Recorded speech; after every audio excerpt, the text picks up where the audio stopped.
You're muted, Dawn, Dawn. you're muted. You're muted, Dawn. Well, that stinks. I said tonight we're in for a special treat. And I know the person that's getting ready to share doesn't think we're in a special treat, but I am certain that we are. And I saw this gentleman up on the mountain at the end of July, and he was, staying sober in the kind of in the no matter what club. And I cannot wait to see what God has done with him, because I was able to have an up close personal conversation with him. And I know that God works in our lives. So with that, Demien is going to share with us. Thank you. Thank you, Dawn. My name is Demien. I'm an alcoholic. Wow. Yeah, I wish I felt deeply like you did, but here we go.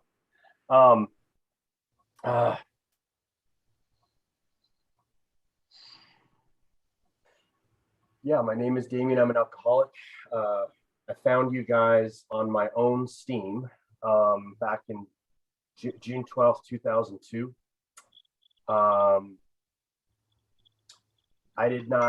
That is not my sobriety date today. My sobriety date today is July 23rd, 2011. So at 9 years, I had a little more research to do. I found myself, those first 9 years, I fought. I took what you guys said as suggested, and I thought that meant I'll take pieces of the program I want and keep the rest.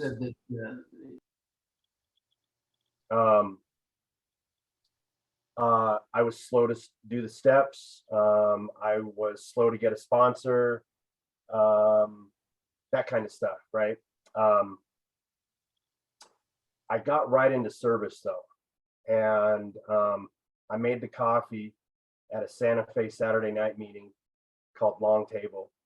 That's where I got sober. That's where I grew up. I found myself back in Santa Fe at 31 years old, not where I wanted to be, but there I was back in Santa Fe, at my dad's, and returning to the place where I grew up to grow up some more, right? And thank God for service, and thank God I got that piece of our triangle early on. It's kept me around here for 20 years. 2022 does mark 20 years that I've been giving this a go. I did eventually do the steps about 18 months in. I got a sponsor, and I did the work, and lo and behold, AA didn't suck. AA was, because what happens is you stop drinking, and then you're left with your life.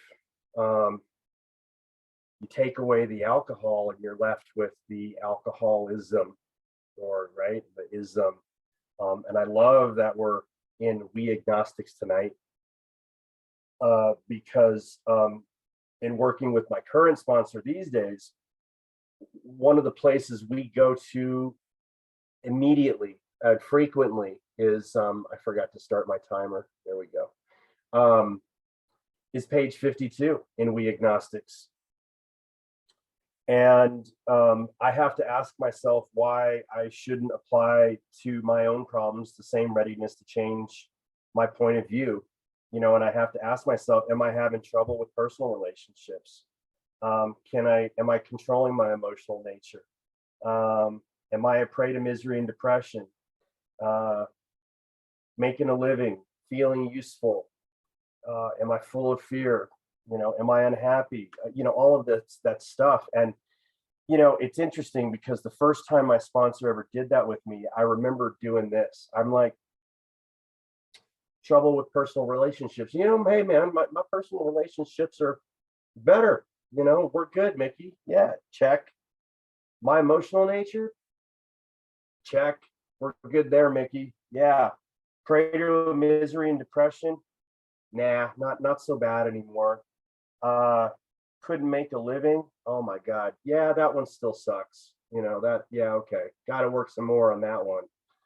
Um, and the whole time, this is probably, I don't know, 6, 7, some years ago. He's just smiling, and he goes, "Really, really? So you've quit drinking, and you're like you're recovered. You're recovered. You don't have any of these human problems anymore." And I was like, I had to think about it for a minute. I had to think and go, oh, okay, I got you. I see. I go, okay, yeah, I'm a human being and I'm an alcoholic, and what I'm learning here is that I have to work on this. I have to work on this the rest of my life. That was the point, I think, at the time. So, um, anyway, just a little background on, and when Dawn asked me and said, "Oh, we changed the reading," and she told me this was the reading, I'm like, these several pages here are uh, the bedrock for me. So, um, back to early 2000s though. I did the steps, and I did have this spiritual awakening, and like I said, AA didn't suck anymore, and I was like, oh, I'm not on the outside looking in. I'm not going to this meeting and feeling like a loner. I'm in, and I'm not just doing service to do service. It's starting to develop this spiritual component. It's not just making coffee, but man, I'm finding spirituality in making coffee. What the hell? Um, and all those, what happens, right? All those other things, all these other things start to get better. Um, I eventually said, okay, a couple years in, I said, okay, I can go back and finish that degree I never finished. I can go back to school that I actually failed out of, you know, which was the truth. I told myself I was taking a semester off at the time. No, but I failed out of college, right? So I went back and did that, and I got my first decent job, and I got an old 1978 Honda uh, Jalopy with a broken hood that had a um, bungee cord from wheel well to wheel well to hold down the hood, and I was living, man. I had a job. I was finding life and recovery, and I was waking up, man. I was waking up, and what we call that a spiritual awakening, right? And this continued. I continued to work with my sponsor. I continued to do service. I continued to practice this program, and my life continued to grow and grow and grow. And eventually, within 4 or 5 years, I got too busy. My life grew too big for AA, right? Um, I'm too busy to go to a meeting tonight, or I gotta wake up and finish this project, or write this paper, or do this thing. This slowly but surely started to build. And around, let's see, that's 2002, 4, 5, 6, 7. So by 2008 or so, I was growing away from AA, and but everything else was taken off. Like, I'm like, well, maybe I don't need this as much as anymore. I'll get to a meeting when I can get to a meeting, and I can always find another sponsor. I ended up finding myself uh, working overseas in China, in the Hong Kong area, and talk about growing away from your foundations, and talk about There's AA in Hong Kong. There's AA in Shanghai, Beijing, these big cities. But on the mainland, it's AA in China on the mainland. Well, 10 years ago, 12 years ago, it's probably like AA in the US in the 40s. It's just catching hold. It's new. It's new there. And you can't find a meeting. And you're in a foreign country and you don't speak Mandarin and you don't speak Cantonese. And, maybe if you're lucky, you'll find another foreigner or a Brit or an Aussie or a Canadian or another American that speaks English that you might be an alcoholic and you might have a little conversation. But I found myself 7,000 miles away from my roots. And I had only worked those steps once. I had lost touch with my sponsor. There was no service of any kind. There was no unity, recovery, or service, just period, right? None of that. And I remember very clearly, I was out with some colleagues, and it was, it doesn't matter, what was his name? Anyway, one of my Chinese colleagues, he says, do you want to go get a beer with us? And after 9 years, dry as a bone, I said, the answer that came out of my mouth, there was absolutely just like it describes in this book. I was without defense, or whatever the line is. And the answer was yes. And I was off to the races. And I went and had a couple beers with these guys. But guess what? Just like it says in this book, I wasn't going to stop at 1 or 2 beers. I continued to drink the rest of the night. And the whole time I'm like, what are you doing? It's been 9 years, And another awful realization at that time was I'd always heard, or you guys had always told me, like, or people that had relapsed, described a state that, when they picked up again, they were right back where they left off. I was like, how is that even possible? Don't you get a little tipsy or a little drunk or something, or feel something? And I can say with, personal testimony that no, I was right back to this place of purgatory and darkness, and I didn't get drunk. I didn't feel light, and I never, it's progressive. Like that whole progressive thing is absolutely true. And so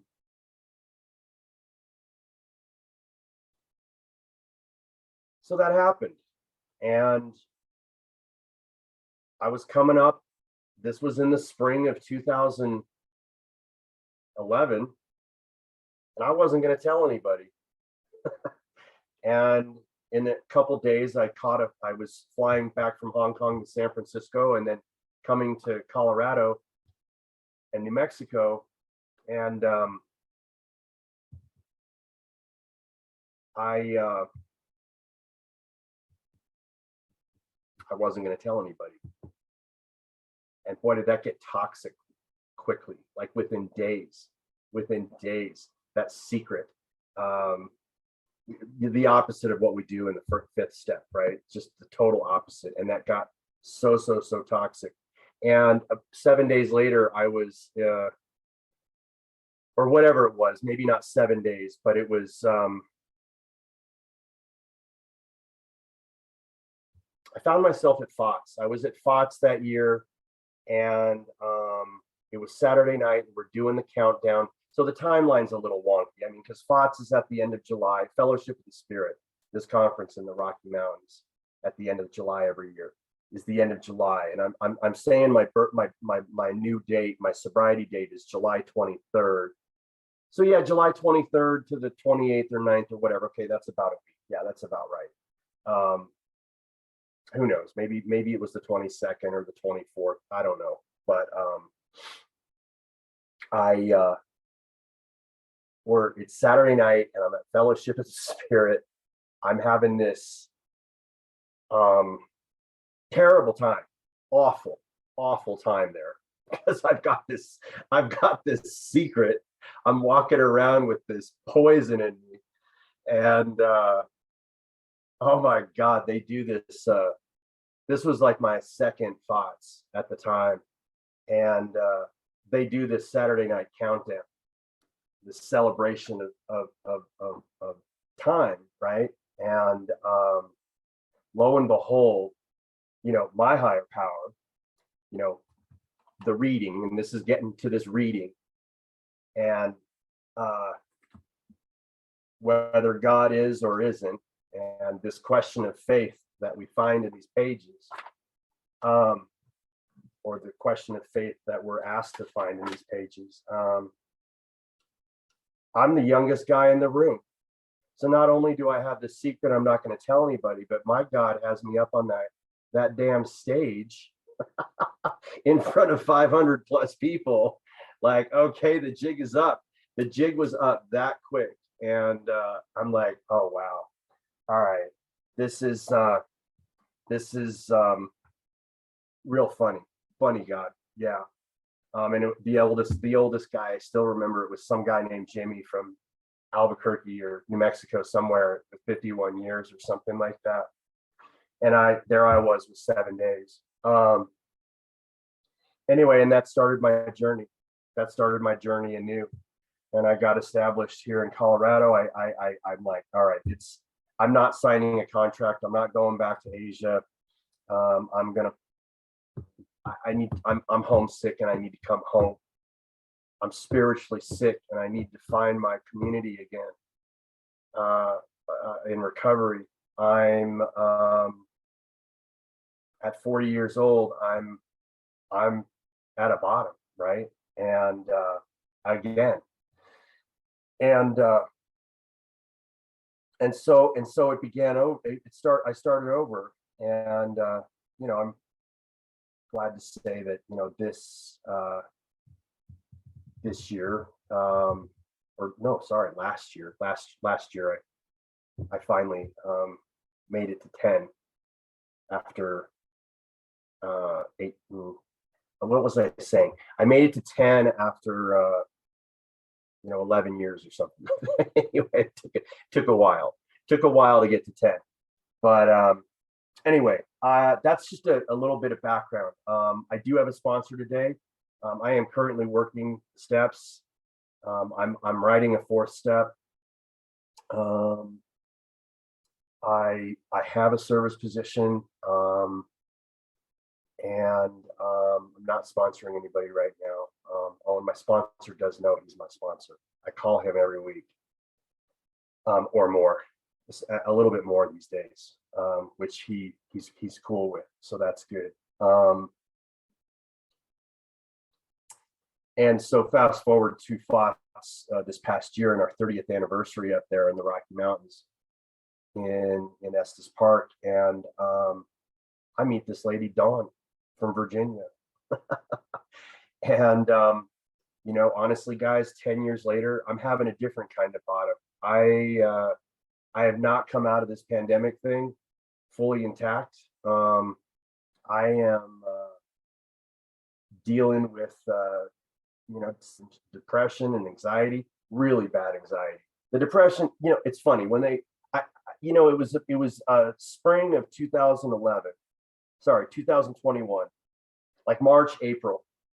And I'm like, what's going on? Like, I started to feel different. Like, this is not normal. I think I need help. And I started talking to, and I started reaching out for help, and I wasn't finding any. And I kept trying. What I found out was that, therapists and psychiatrists and these people, these counselors out there in our society they're a little busy right now. It's hard to get an appointment with one of them. But I didn't give up. I've always had the gift of persistence and grit. And so I got an appointment. They did this whole, like, I've never been through this experience before, but they did this whole intake, right? And it was like this hour-long appointment, and they ask you all the questions. I mean, like, they ask you every uncomfortable question you can possibly imagine. I mean, just, and the things that the ones that stick out are, do you feel like hurting yourself or harming yourself today? No. Do you want to hurt or harm anybody else today? No. Do you want to take your life today? Even like, what? Like, a lot of these questions, I'm like, no, I'm just depressed, I think, or something. And thank God. I mean, I don't know. I'm glad those answers were what they were. I'm not dealing with that. But when they gave me, at the conclusion of this appointment, and during that week, there was a diagnosis, and they were like, yeah, you have a depression called dysthymia, and you have generalized anxiety disorder. I kind of scoffed a little bit or laughed a little bit at the depression diagnosis, because I knew, I mean, as an alcoholic, I think, well, I shouldn't speak for all of us, but I think we're kind of depressives, anyway. I've been operating more or less depressive most of my life, I think. I'm pretty sure. And so it's not so much the depression, but man, this anxiety thing has been kicking my butt for the past 18 months. Paralyzed by it. It's gotten a lot better though in the past, say 6 months, and actually really better since the end of July, since FODS. I can look back at August and September, the past 8 weeks, and I can see the light again. Like, I think I'm rounding the corner here, and it is not easy. It is not easy. I did. So I sought outside help, and I told my sponsor about it, and I told my father about it. My father's in this program. I told a lot of people I know about it. I mean, shit, I told Dawn L about it. I hardly know this lady. I'm like, oh, you know what? I just need to talk about this, and I need to talk to, you're my people. You guys are my people, and I need to, I know there's this can be well, getting outside help is not a controversial topic, but sometimes, I mean, medications and all that other stuff. But I can tell you, honestly, I'm off those. I took myself off. I don't think they helped me. But I tried it. Because I was willing to go to any length to do whatever the hell I had to do, just not lose my mind, to do whatever I had to do, I don't know. But it's interesting about, it was shortly after, well, it was about 3 weeks after FOTS that I had an appointment with my psychiatrist, and I just said, look, I don't think these are doing anything for me. I would like to stop taking the depression medication, stop taking the anxiety medication. I was on four different things. And if it, if it goes south, I'll be right back in here. And but if not, then I just want to be off of it. I'll deal with this. I'll deal with the therapy's doing a lot. I'm learning this cognitive behavioral therapy, just a lot of stuff that I'm finding a lot of parallels with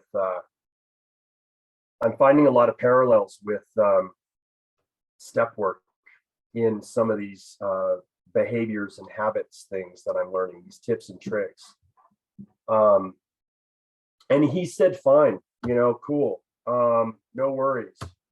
One of my questions was like, can I just stop, or do I need to taper? And he's like, you can just stop. I'm like, great, thanks, doc. Let's see each other, and he said, do you want to see each other in 3 months just to check in? I'm like, that's fine, sure. So that was a huge step. And like I just said, I mean, I think the past couple months, it's kind of still awful, but I'm getting through it. I'm meditating. I'm praying. I'm working the steps. I'm calling my sponsor every week. And I just felt like maybe I was in this, back to the reading, I was, it's weird. Like I felt like maybe I was a little bit too far over into that power of reason stuff, logic stuff, right? Oh, and which it says, the power of reason, evidence of our senses, the ability to draw conclusions. Uh, these are one of man's magnificent attributes, but I don't know. Maybe not so much for this alcoholic, right? Anyway, this is a whole lot of background, and like I just need to. This is what's happening for me. The result of what's the hard thing that's going on. I mean, like I'm reaching this other bottom. I'm facing some pretty serious financial stuff. I don't know. I don't know if it's going to be bankruptcy or not, but the phone's ringing, the letters are coming, and it's not good. It sucks. It's certainly not helping it's not helping the anxiety. But I'm just leaning in. I'm just leaning into God is or isn't, you know. God is everything or God is nothing, and God has to be everything, especially right now. And on this question of faith, am I all in or am I out? Am I in my head or am I in my heart? And in just a real cool way, I mean, this is just what I've seen. What I've seen in my own life is my sponsor always talks about a total transformation. This is just a really painful total transformation. Another one, and if it looks like bankruptcy, it looks like bankruptcy, I guess. I don't know. I was host to a speaker this summer, and great gal from Florida, and she was comforting me, saying, "Hey, man, my sponsor declared bankruptcy 17 years." I'm like, okay. I mean, that actually made me feel better. I'm like, okay, so this shit does happen to us, like we do. We declare bankruptcy, we get divorces, we deal with death, we deal with life, whatever, but we get through it. I know the last thing I want to do right now is drink. That's for damn sure. I just love this. And the whole financial thing is, I don't know that I've ever truly, something again that when Maggie was reading,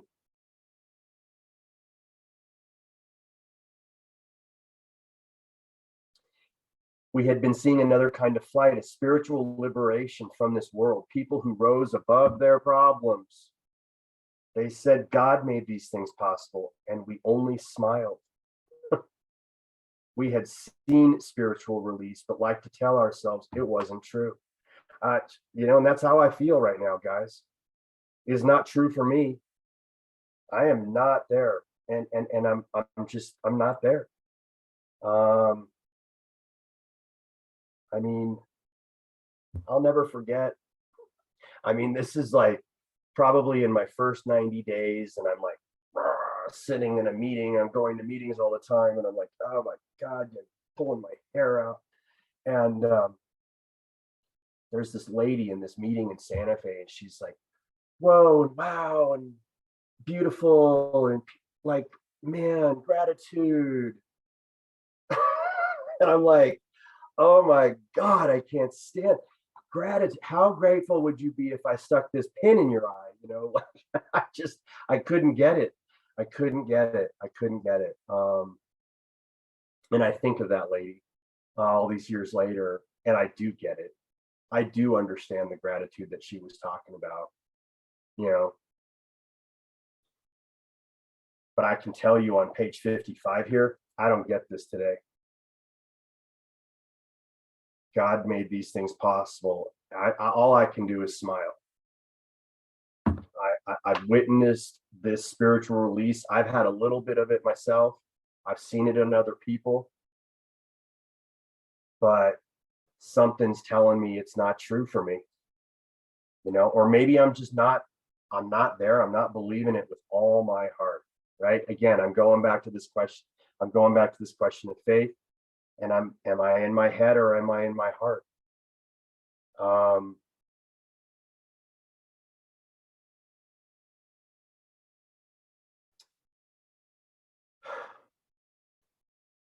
The great reality though,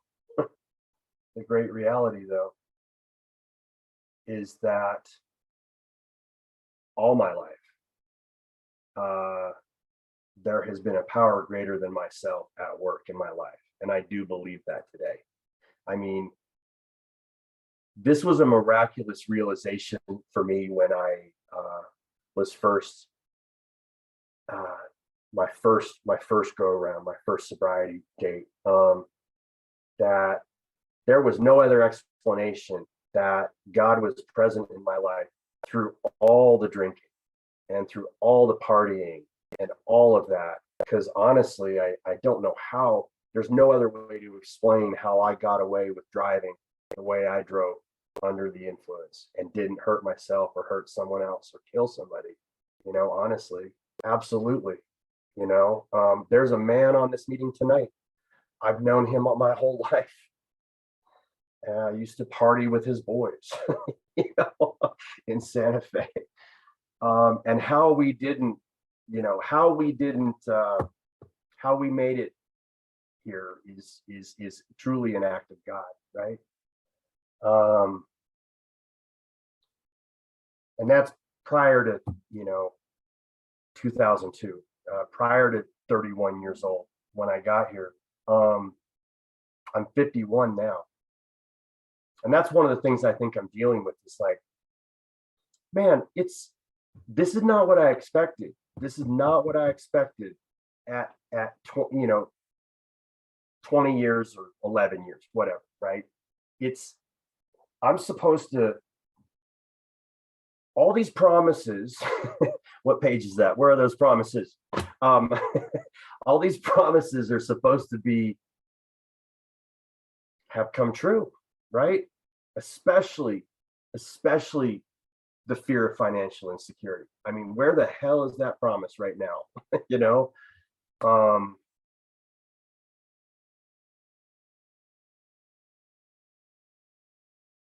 And I'm just so glad I'm really glad that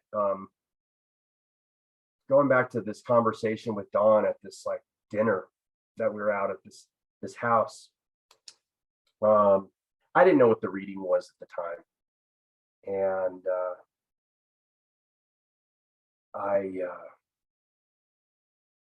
I was just really kind of ripped open that weekend though, and by the incredible person I was hosting, by the people I talked to, I've been very, very, very open, and I don't care if this is being recorded.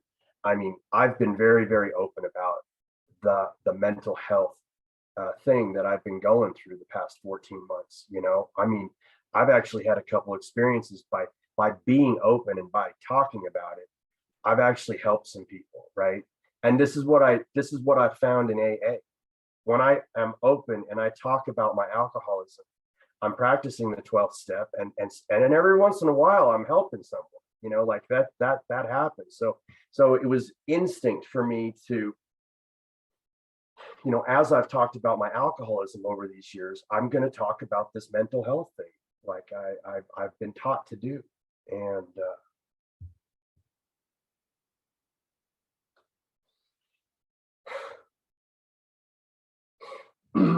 sorry.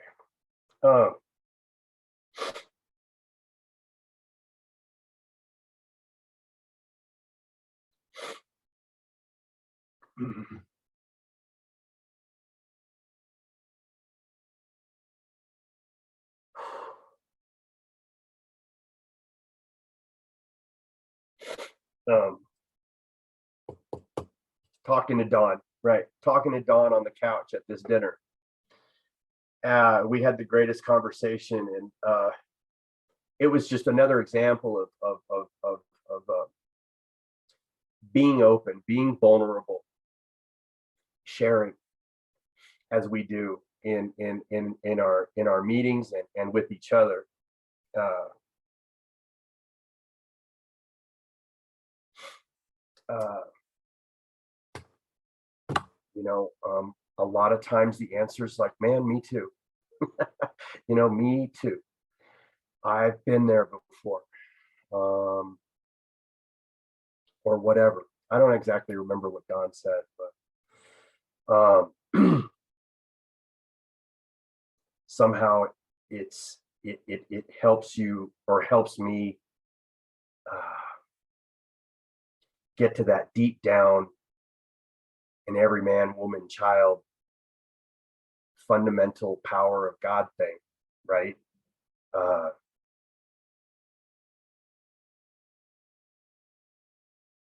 And that is the great reality, is that whether I'm acknowledging it or not, God is, you know. Uh, uh,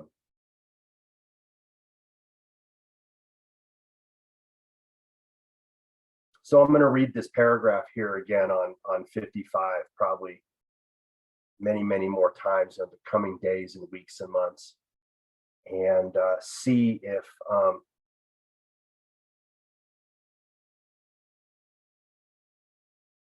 this idea of a spiritual liberation from this world and people who rise above their problems, I'm going to see if that changes for me. I pray that it does. I mean, I have no clue. I have zero clue. I don't know. I mean, these people can keep calling me. They can keep sending me notices, past due, triple, quadruple past due, 6 months past due. I don't know. I mean, what am I going to, I just can't. I mean, there's nothing I can do right now. So I'm working on it, right? I'm working on it. This reading though, this reading has been, I love the very last paragraph. If our testimony helps sweep away prejudice, enables you to think honestly, encourages you to search diligently within yourself. So this idea of thinking honestly, I wrote some notes down about testimony. So thinking honestly, searching diligently within myself. And I've been hanging on, by the way, since we spoke Saturday, Dawn, I have been hanging on to this one line, that with this attitude, you cannot fail. It says it right there. It's right there. It says, with this attitude, you cannot fail. It doesn't say you might not fail. It's just an absolute I need right now. I need that promise. I need that. I think that is part of a second step promise or something. Or the great reality is a second step promise.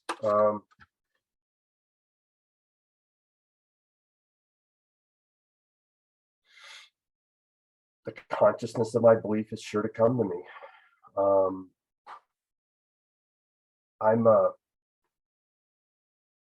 Yeah, it's just really raw, really raw.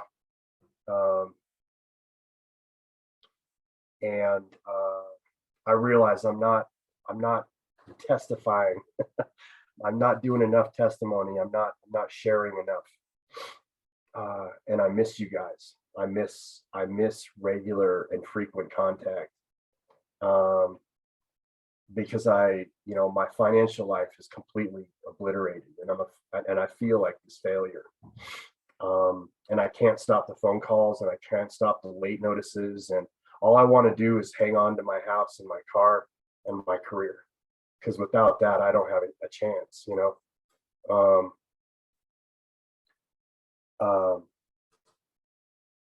and I'm running out. I'm running out of. I'm kind of running out of. I'm kind of like 10 minutes. I'm a little, well, no, 8 minutes or so short, but I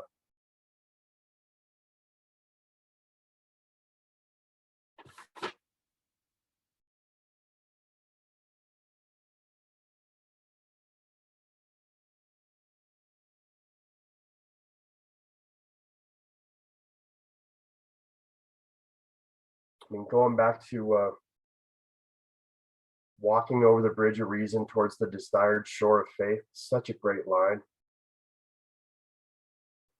The outlines and the promise of a new land, God, bringing luster to my tired eyes and fresh courage to my flagging spirit. But somehow I can't quite step ashore. I don't know. I don't know what that's about. Maybe I just need to, okay, I know my sponsor would say something probably, you should finish your 4-step. Maybe that's, you know, that's probably a clue. Yeah, but with regard to my career and money and my financial life, I've leaned too heavily on reason. And this is just kind of where this reading has gone for me, is, because this is just the glaring. It's I feel like a newcomer. I'm raw and beat up, and the since coming down off the mountain, though it's been an let me go back to this paragraph that I've been having trouble with. You know, this spiritual revolution, people who rose above their problems. I mean, there is something to that, because I can't not disregard the very positive, slight, incremental changes that have occurred in the past 8 weeks. You know, I'm in real estate and I have 2 listings on the board. I have they're not moving now, though. Now, of course, there's this massive correction that we're going through in the market. You know, we're having, and it's I'm using the word correction, not recession. Actually, in housing, this is what we're talking about in housing. We're talking about it is a correction. It's a very severe, it's a painful correction right now. Rates have gone high, and coupled with inflation, it's tough. It's really tough for people out there right now. So things are not moving within a week. You know, things are taking more like 3 to 5 weeks to move and stuff like this. But just digging in even more.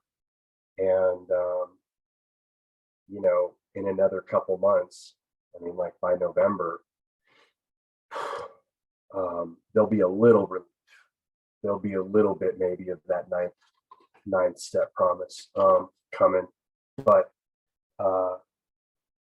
I'm gonna stay real close.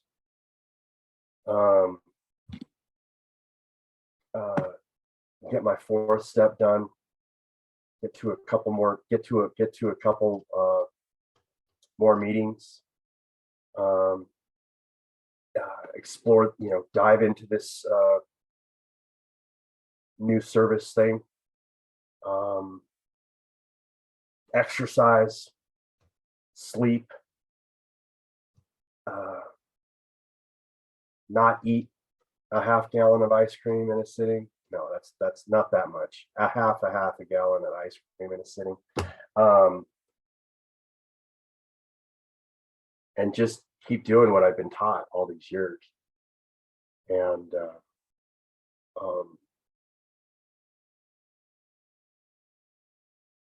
and I know you guys are out there supporting me, you know, my family supporting me,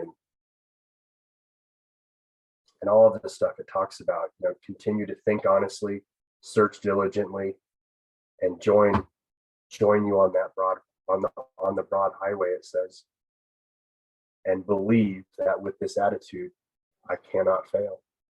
I have to believe that. I have to believe that I will not fail or cannot fail if I do what it says. You know, and with that, I'm like 2-3 minutes short, Don, but that's about all the testimony I got. All right.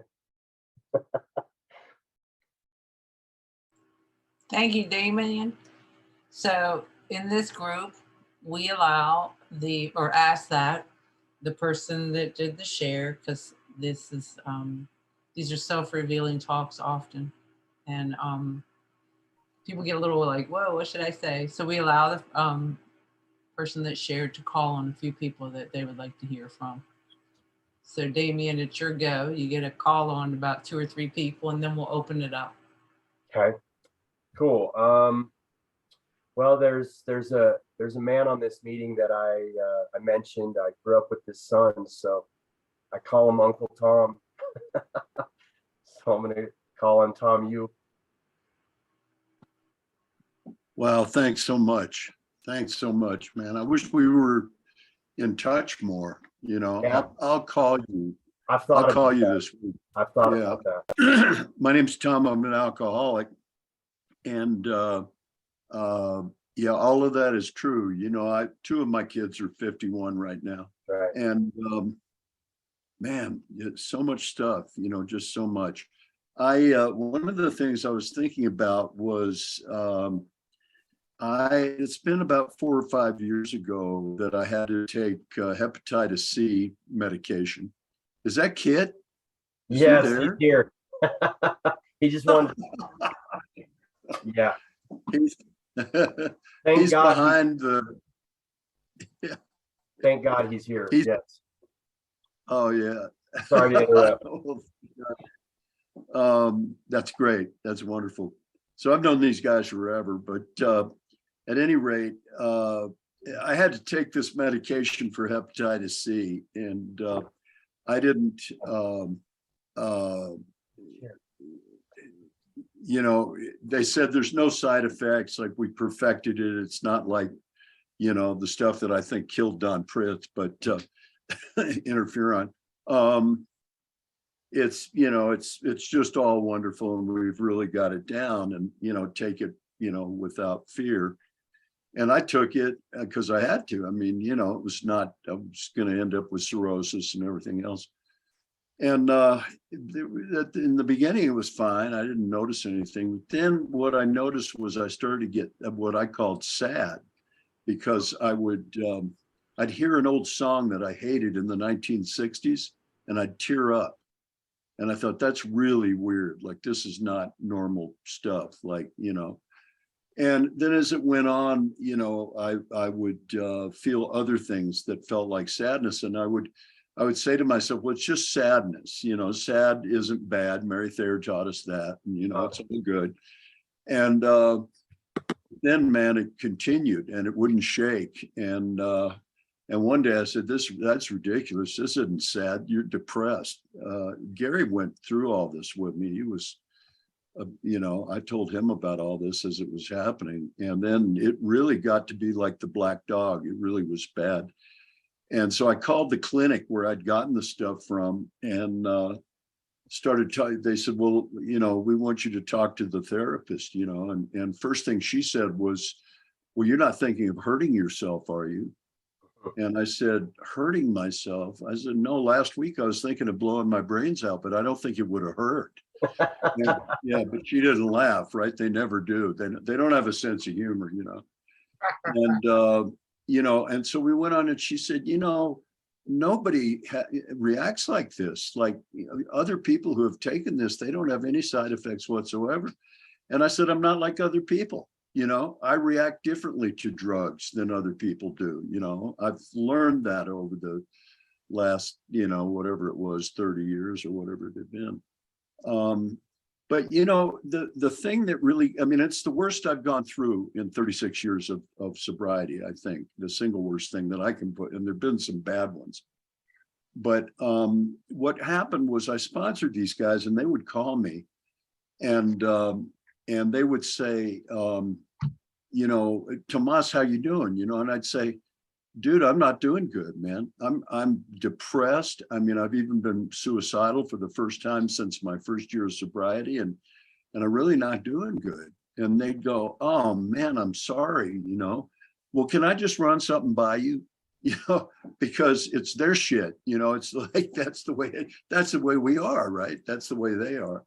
And I'd go, yeah, what's going on, you know? And what it would do is it would take me out of myself, you know, and I'd get into their world. And for some period of time, I'd be involved in what was going on with them. And I swear it saved my bacon, man. It really did. It just absolutely saved me. I really think it did. And I did some funky things, man. I mean, I nearly got in a fist fight with a guy because he honked at me. I didn't like the color of his truck, and he honked at me when I was at a stop sign. I nearly jumped out to have a fist fight with a 40-year-old when I was 70 some, right? You know, just insane stuff. But anyway, you know, by the grace of God, I got through that, you know, and I mean, it's always been like that. You know, when I first got sober, it was a treatment center in Albuquerque in '86. And I was in a meeting and I lost consciousness, like in this meeting. Like, I can't even explain this, but I just went someplace else. And when I came back, you know, realized I'm in this meeting, what was on my mind was the fact that I never got a DUI. I drove hundreds of times in total blackout. I live in Milwaukee, you know, so, and work in Santa Fe. So it was always that deal. And, you know, I never killed a family, which was my huge fear. I never wrecked I hit the guardrail a few times and ran off the road a bunch, but I never had a bad wreck, you know. And in my mind, what I put together was statistically, that's impossible. And so something had to be taking care of me. And I believe it today. Honest to God, do, you know. I remember when you hooked up with the Dawn Patrol, you know, and I saw some of those guys and they said, he is the greatest, man. He's our treasurer. We made him our treasurer, you know, and he's doing fantastic. And it just thrilled me, you know, it absolutely did, because they saved my life, those guys, you know.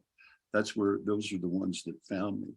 But, you know, it's, you know, stay the course is all that I was told, you know, it's just stay the course, you know, keep doing the right things, you know. God, even when it feels like you've been completely let down, you really aren't, you know, and there's always something else. I know Pritch used to say, and this doesn't feel good when you're in it, but Pritch used to say, you know, when we go through these spiritual awakenings, he said, we talk about them like they're really great after they happen. He said, but they don't feel good at all when you're going through them. I mean, they're horrible, you know. And he said, when you're getting a new mind, he said, what's happening is you're losing your old mind. And it's like being born again, and it does not feel good, you know. But we've got your back. We love you. You guys are family to me. I mean, big time, you know, and you know that. So, so glad to hear it. And I appreciate your honesty so much, and I'm sure everyone does. So thanks again. Love you. Thanks, Tom. Whew. Just random. I don't know. Let's see. About Irina. Hi, my name is Irena. I'm an alcoholic, and it's good to see some familiar faces here. Damien, thank you so much for your honest and open sharing. I related to a lot of what you said. The whole psychiatric thing, when I first came in, I was afraid someone would find out that I was on medication. I'd be thrown out of AA. And that was years ago, but it was a real fear. And I understand what it's like to be depressed or to not know what it is that you are, but you know you're not right. And I understand the financial thing. Today, I was told that it cost me $1,100 to get my car inspected, which is about the size of my savings account. And then I opened the mail and my insurance has been canceled. So God had fun today. He's basically saying, well, I want your car in two different ways, but my sponsor said, I'll be okay. She said, it will be okay. And then that I will be okay. And I completely trust that it's in God's hands and I'm in God's hands. And if I live in the moment, this moment is good. I'm sitting in a chair under a light, looking at faces that I really care about. So she has taught me the 11th step to live in the now, in the moment, and live within the presence of God. And it works for me, and I'll just keep doing it. Thanks again for your share. I really appreciate it. Thanks, Don. Irina, sorry. Thank you. Deanna?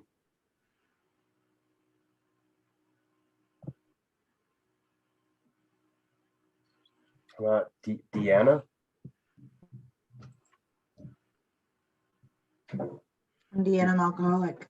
Hey, Deanna. Hi. Thank you so much for your share. I can relate to what you were sharing on so many different levels. I came into recovery in '95. I have 3 years, so I can relate, and it is hard coming back.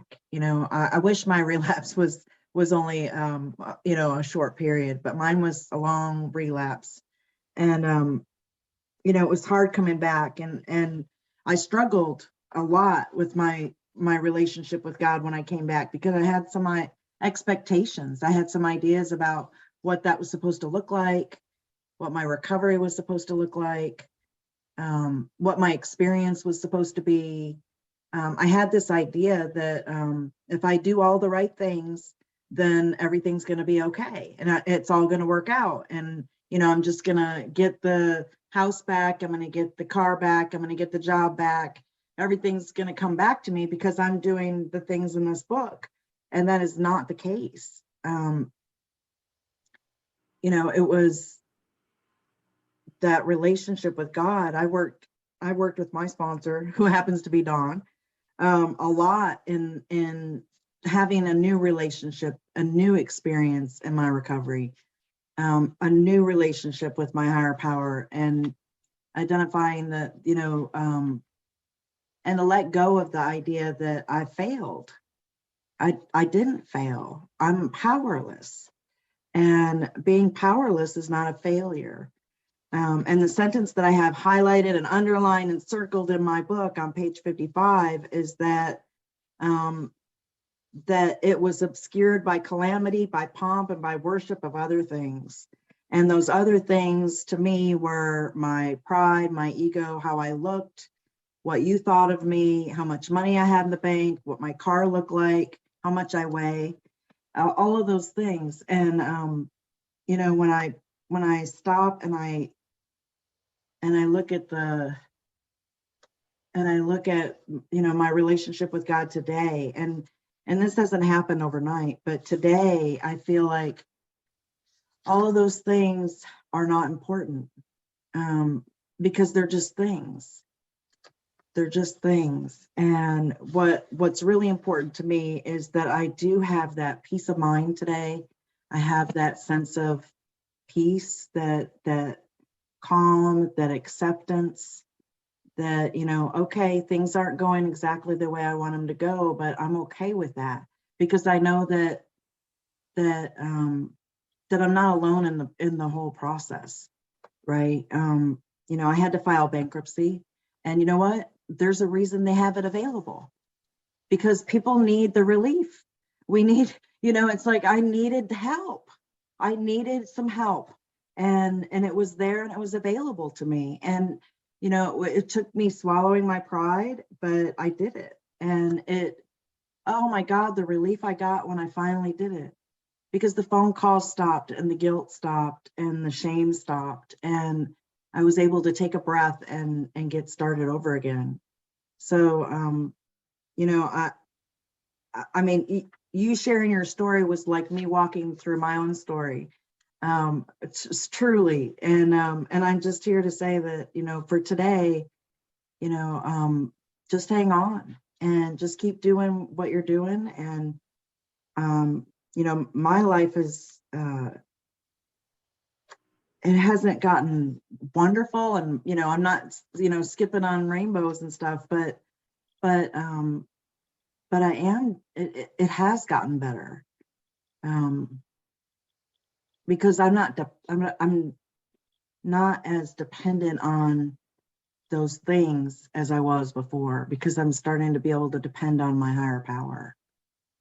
And so thank you for sharing, and I'll see you at FOSS next year. Well, thanks, Deanna. Don,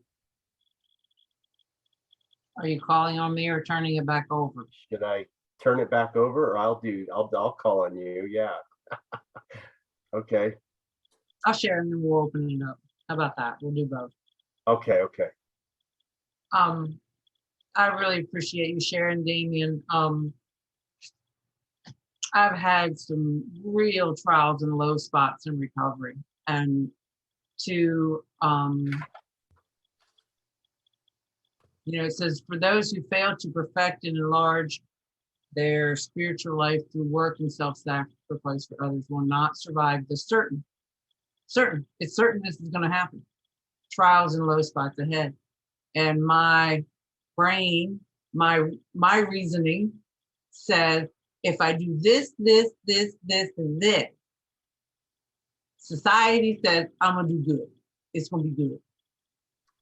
And the truth is, it's a lie. It's an absolute lie.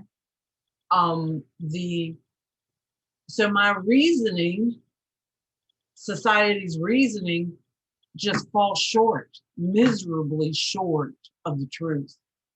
And you know, I went through an extreme sudden loss of my husband, and I was doing all the right things. You know, all the boxes were checked on the social front, the financial front, the recovery front, the right amount of sponsees, a good sponsor.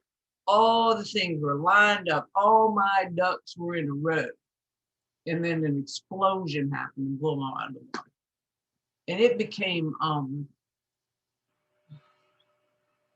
evident to me two things. One, that I was going to drink again, and I was like, "Oh my God, I'm going to drink."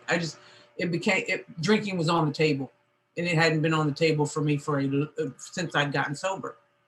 And I ran into drinking is now an option, and my sponsor assured me that was a normal response to what I was going through.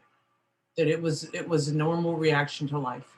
But for me, it was not going to be a reaction that was going to work very well. But it was a normal reaction to what I was going through. And that was you know, made me feel okay. Yeah, normal people would drink in this situation and I can't. So that was very helpful.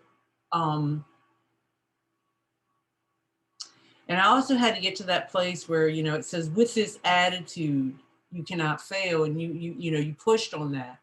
And the attitude for me became, again, I don't care what it is, I'll do it. I don't care where I end up, I'll go. It doesn't matter anymore. My conditions of life were splattered against the wall. And the attitude that I had was literally, it's whatever, just show me which way to walk. And fortunately, I had my feet were, you know, firmly planted in AA, and I just kept piddling forward. And the other thing that happened is, you know, I was very well sponsored, and I really, at 25 years sober, had to believe that my sponsor believed that I could stay sober. That is where it was at, because I didn't think I was going to. And I was ushered and reassured that this too is covered by our fellowship. And I was able to walk forward. But the whole thing, I love what Tom said, that getting a new mind means losing the old one. And getting a new life means losing the old life too. The price for admission to a new mind or a new life is the old one. And I am tenacious. I'm a fighter. I don't think we end up here unless we're fighters. And I am, I got a grip. I got a tight grip. And things have to be just pulled out of my hands for me to let go.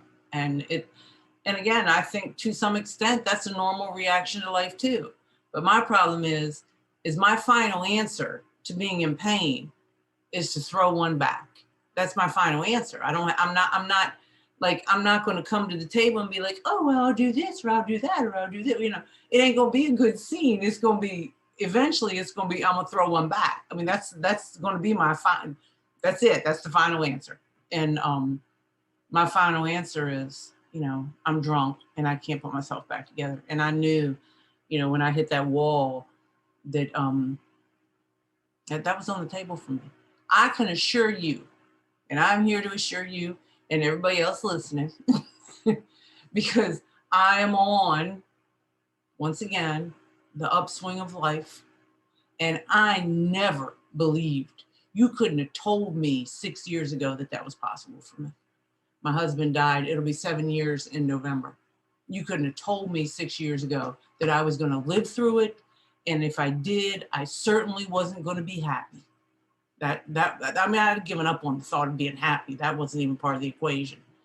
And I'm actually to it, through it, and am happy.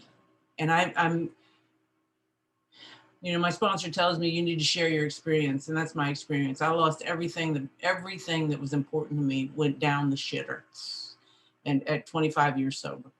And here I am. I have a whole new life. I lost the old one. And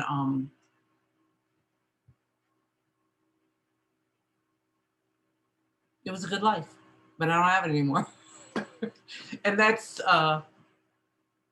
anyway, it's, for me, God is either everything or is he nothing, has something to do with, if I look back in my life, I can see that there was some kind of guardrail the whole time. Even when it was very, very, very dark, I can look in the rearview mirror and see the guardrails. And I don't believe that, you know, I don't have guardrails now. I somehow, I'll tell you this, the year before my husband passed, these are the guardrails that God is doing for me what I can't do for myself. I walked in the fellowship of the Spirit, and I walked behind, with my husband, who was still living, behind Mary Thayer, who was to be my sponsor, did not know this. And I said to her, because she was walking towards something and she had a badge on, I said to her, do you know how to get to the AA conference? And she said, just follow me up the steps. And I said, are you kidding? This is some kind of cliche. The truth is, when my husband died and I was in the hospital, he hadn't passed yet, but I called her and I told her what was going on. She said, now I know why I'm sponsoring you. I'm a grief counselor. The guardrails were in place when the shit hit the fan. And I believe in that. I believe in that. And I believe in that. The great reality is with me. It's always with me. The problem is I'm always got it covered up by pomp, circumstance, worship of other things. It's always covered up by something else. And the question is, am I searching diligently for that? Or am I searching diligently for the next hit that I'm after? And this is the way it usually goes for me. So anyway, I'm going to open the meeting up. You all, I think, know how to raise your hands. If you don't raise your hands, I'll call on people. I have no problem doing that. So I'll be watching the little flow here. Constance T, thank you for raising your hand. Hi, thank you for calling on me. My name's Constance, and this is my first time ever speaking at this meeting. And I am an alcoholic, by the way, in case you don't know that. Damien, thank you so much for your share, for your honesty and your forthcomingness of where you are. I just want to say, in my 10th year of sobriety, I lost everything. And please understand this. I had what I call untreated alcoholism, no higher power, no steps, no sponsor. I had made motherhood my sponsor. And I was into the pump, right? I guess you call it. Anyway, but it turned out that I lost, and I was a realtor because I was after. So what happened was I lost my house. I lost my car. It broke down. I couldn't afford to get it fixed because I was self-employed. No one would buy a house from me, probably because I was not spiritually fit. I don't know why, where I had been fairly successful before that. I lost everything but my sobriety and my son. So we were riding our bicycles in or taking the bus in the rain. And I had to take him to school because he went to private school and it was quite a ways away. So anyway, that's my story. But what happened is, I can say this today, that, oh, and I was forced to go on welfare. So then I was really walking in the rain. But what happened was I ended up getting a job working for the government. And I worked, and it was a job. I always thought before I got sober that people who work for government, they have to be very boring. Why would you get a job like that? Well, I worked for the government for 21 years and 3 months, and I retired. And I have a really good retirement because of that. But you know what? I've learned once I got a sponsor and we started doing steps, and she would tell me, sounds like you're trying to do that to arrange life to suit yourself with no higher power. Have you talked to God about that? What did God say? So, and then, yeah, but in my inventory, my biggest fear was, and this is insane, okay? I'm going to tell you what it was.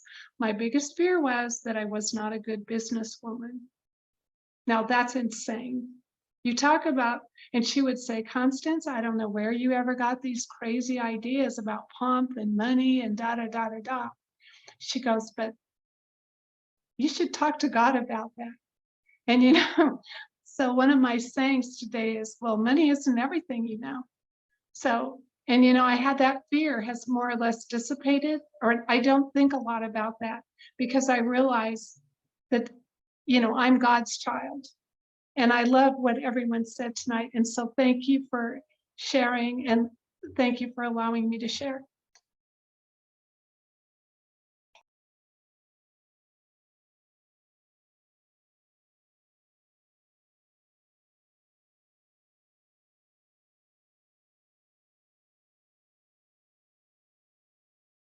David H. from Toronto.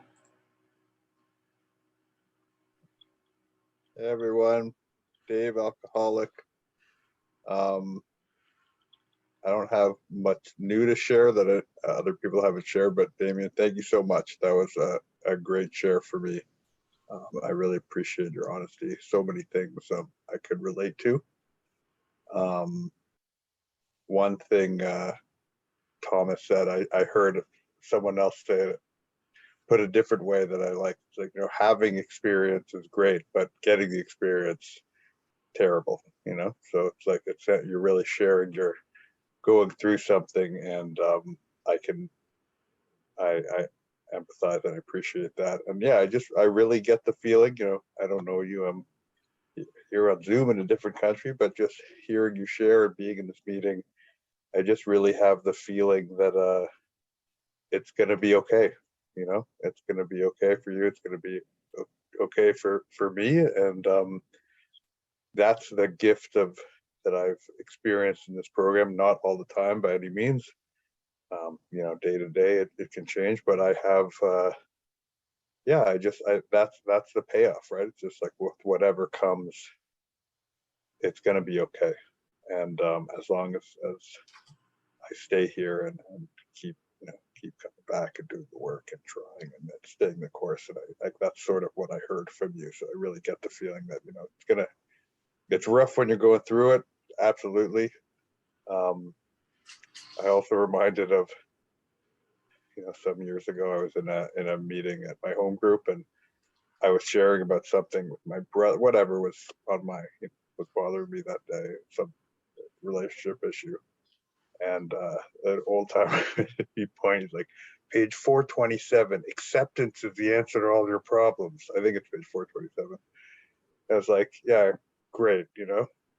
That's not helpful. Like, I know intellectually acceptance is the answer, but when you're in it, it doesn't feel like that.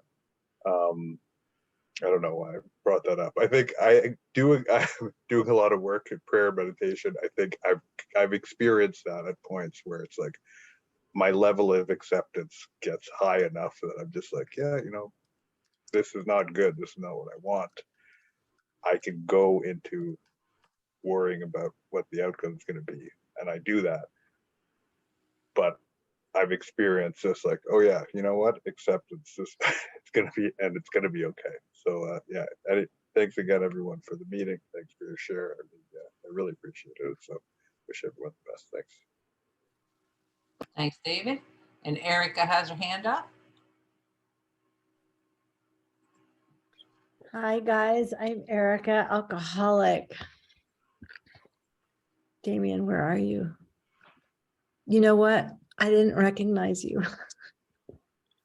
You probably didn't recognize me either. It's been a while. Yeah. It wasn't until Kit showed his face and I said, oh my goodness. But I'm so happy to see you. You said so many things that I could hear.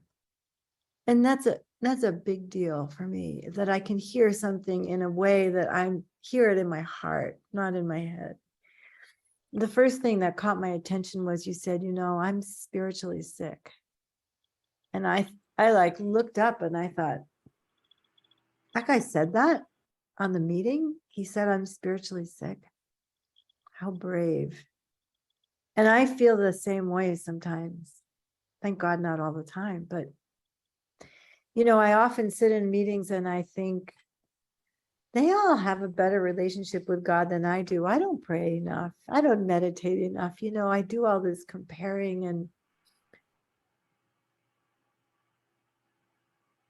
I'm just so human, just like you. And I'm sorry to hear about your trouble. And I know God's got you. I know this is not the adventure you had in mind. But it is true that every time my life has gotten crazy and unmanageable, it's because I was on a new adventure with God. Mm-hmm. And there were things that I didn't know about God that I had to learn. And I also really struggled during the pandemic, being locked away and not being able to share the room with you guys and breathe the same air with you guys. It was so hard. I got so depressed. And my life just started to fall apart. And it had been falling apart before then, but that made it very evident. And I don't know if you guys ever have these people, but I have a friend, I call him my God friend. I always know that if I need to hear God, I can pick the phone up and call this person and it's like I'm hooked in. And I called this friend of mine one day driving home and he said to me, Erica, you know what? You're just at fucking war with God and you have been. And oh my God, did that catch my attention? And he was right. And what it was that things weren't going my way. It wasn't even like my life had fallen into shambles. It was just that, my self-reliance had become extremely, extraordinarily, extremely. it was everything. It was everywhere. And he said to me, I want you to call this woman and I want you to ask her to take you through the steps. And then basically he hung up. And there I was on the side of the road and I was crying hysterically and I knew he was right. And you know, what happened was I was hitting bottom. And it was such a relief. You know, I remembered when I came into Alcoholics Anonymous and I sat in the corner of the room and I cried and I didn't stop crying for about a year. But the thing was, I was so relieved because I said the truth. I knew the truth and I wasn't hiding anymore. And that was, you know, I never actually picked up again, but I feel like I started over again. And that was just a couple of years ago.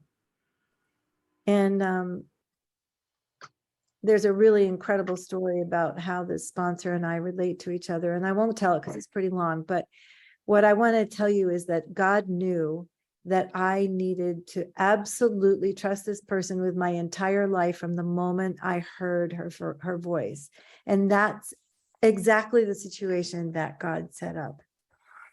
And so life has been truly amazing since then. And I'm not going to say that it's all been good because there have been ups and downs.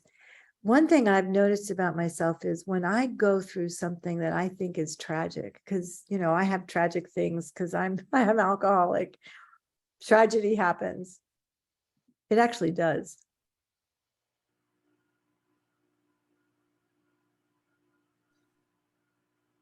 I have this secret place that I go to when I need to hear God and I can't. And what it is I go into my bathtub and I put my head under the water and I seem to be able to hear better. And this is what I hear every time. I've got it, baby girl, but I can't do shit if you don't let go. And when I'm able to do that to a significant degree, working the step that I need to be working and trusting God, finding God, I get high. You know, I've been chasing a high ever since I was a little kid. And this is the kind of high that I want. I want that feeling of protection. I want that feeling of life and love. And it doesn't seem to last. That's my only complaint until the next great paralyzing circumstance when I have to dig in deep and let go deep and let go bigger. And then I find myself there again. And I just want to say how unbelievably happy it makes me to see you. And I love you, dude. I love you. I am so grateful. I checked in tonight and that kid parked his face in front of the camera. That's all I have. Thanks for letting me share. Thank you. Bobby, we're out of time. So I'm going to close the meeting in the fashion. I hope you'll come back next week and share. By the way, next week we have a very, very special speaker, Susan. She's on here tonight. She's been on here from jump. She knows us very well, Susan Groder. So she'll be our speaker next week, which I'm looking forward to. In this meeting, we close by going into our inner space and thanking the God that we're familiar with, that is within us, for our experience.